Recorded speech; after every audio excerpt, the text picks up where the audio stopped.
जय हिंद। स्वागत है आपका गार्डनिंग विद संध्या में।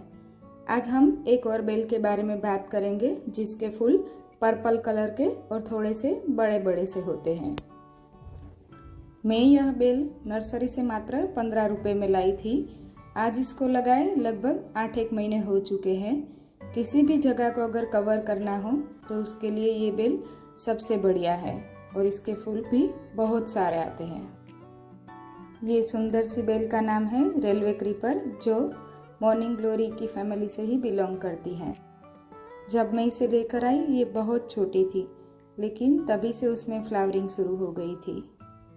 इसमें इतनी ज़्यादा कलियां लगती हैं कि आपको हर टहनी पे फूल ही फूल दिखेंगे। अगर एक बार इसे गार्डन में लगा देते हैं तो ये कभी फूलों की कमी महसूस नहीं होने देती। अगर इस बेल को बेडरूम की बालकनी में लगा दें, जहाँ कम से कम 3-4 घंटे की धूप आती हो, तो सुबह उठते ही जब इसे देखोगे तो मन प्रसन्न हो जाएगा। तो आज मैं इस बेल के बारे में पूरी डिटेल बताने की कोशिश करूँगी। सबसे पहले जानते हैं कि इसे गमले में लगा सकते हैं या नहीं। तो हाँ, इसे गमले में लगा सकते हैं। 20 इंच का बड़ा सा गमला ले लीजिए ताकि फिर से इसको चेंज करने की ज़रूरत ना पड़े।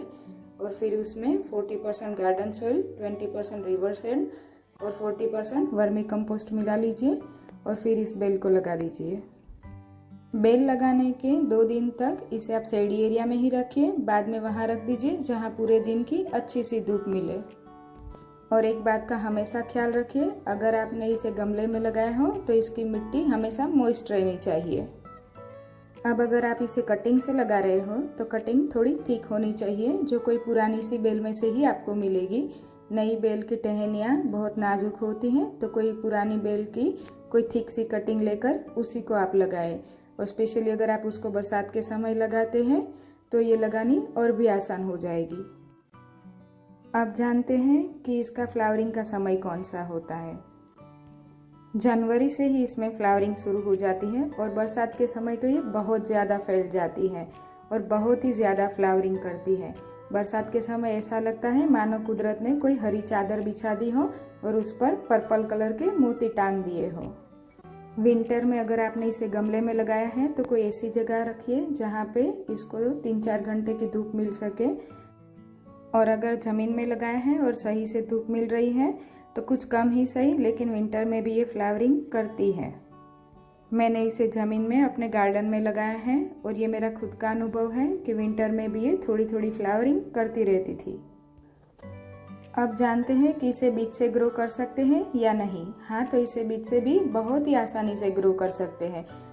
जब इसके फूल सूख जाते हैं तो एक गोल बल्ब सा बन जाता है, उसे तोड़कर उसमें से काले काले कलर के बीज निकलेंगे और उसी बीज से आप इस बेल को बहुत ही आसानी से लगा सकते हैं। बीज लगाने के 1 ही सप्ताह में आपको बीज अंकुरित होता हुआ दिखेगा और 1 महीने में तो ये बेल का रूप ले लेगा और उसमें फ्लावरिंग भी शुरू हो जाएगी। अगर इसको हम घर के मुख्य द्वार पे लगाते हैं तो इतना सुंदर लगता है मानो घर पे आते ही आपका फूलों से स्वागत हो रहा हो।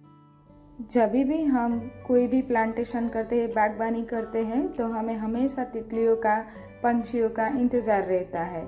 हमिंग बर्ड की ये पसंदीदा वाइन है। हमिंग बर्ड इसके फूलों का रस पान करने हमेशा इसके आसपास मंडराते रहते हैं और अभी अभी हमिंग बर्ड यहाँ पे अपना घोंसला भी बना रहे हैं। इतना ही नहीं, इस बेल को तो सनबर्ड भी बहुत पसंद करते हैं। मेरे यहाँ तो इस बेल में सनबर्ड ने 2 बार अपना घोंसला भी बनाया है। अब थोड़ी सी इसकी केयर की बात कर लेते हैं। वैसे इसको कोई खास केयर की ज़रूरत नहीं है। मैं हमेशा अपने प्लांट्स में हर 15-20 दिन में नीम ऑयल का छिड़काव करती रहती हूँ, तो उसी समय इसमें भी नीम ऑयल का स्प्रे कर देती हूँ। वैसे कभी मैंने इसमें इंसेक्ट देखे तो नहीं हैं, फिर भी इसमें सावधानी रखना ज़रूरी है। और इसमें बहुत सारी फ्लावरिंग होती रहे, इसलिए हर 15-20 दिन में मैं इसमें गोबर खाद देती रहती हूँ या फिर किचन वेस्ट का जो फर्टिलाइज़र बनाते हैं वही देती रहती हूँ। कोई भी प्लांट लगाते हैं या बेल लगाते हैं तो उसकी प्रोनिंग भी इतनी ही ज़रूरी होती है। तो इसकी प्रोनिंग जनवरी में कर लेनी चाहिए ताकि फरवरी में नई नई टहनियाँ आती रहे, नए नए पत्ते आते रहें और ढेर सारी फ्लावरिंग भी होती रहे। इस बेल को हम कभी कभी रोड की साइड में भी लगे हुए देखते हैं। अगर हमको इसको कटिंग से लगाना है तो उसमें से ही कोई हेल्दी कटिंग निकाल कर इसको बहुत ही आसानी से लगा सकते हैं। और अगर बरसात के समय लगा रहे हैं तो और भी अच्छा है, आसानी से लग भी जाएगी और तुरंत ही फ्लावरिंग भी करने लगेगी। इसके फूलों का रंग सही में मन मोह लेने वाला होता है। देखिए, फूल तो कोई भी हो, लगते तो सारे ही बहुत प्यारे हैं। ये प्लांटेशन करना, गार्डनिंग करना सिर्फ शौक की बात नहीं है, ये कुदरत के नज़दीक जाने का एक अलग एहसास भी है। हमारे कई सारे ग्रंथों में बताया गया है कि हमारा शरीर पंच महाभूत से बना है, उसमें से एक मिट्टी भी है। ये प्लांट्स मन को तो तरोताज़ा रखते ही है, साथ ही साथ मिट्टी से एक अलग ही जुड़ाव महसूस करवाते हैं। तो बस इसी तरह प्लांटेशन करते रहिए और अपने आप को खुद का और कुदरत का साथ हमेशा महसूस करवाते रहिए। बहुत ही जल्द फिर मिलेंगे कोई नई सी बेल के साथ या कोई नए प्लांट के साथ। तब तक अपना ख्याल रखिए और खुश रहिए। धन्यवाद।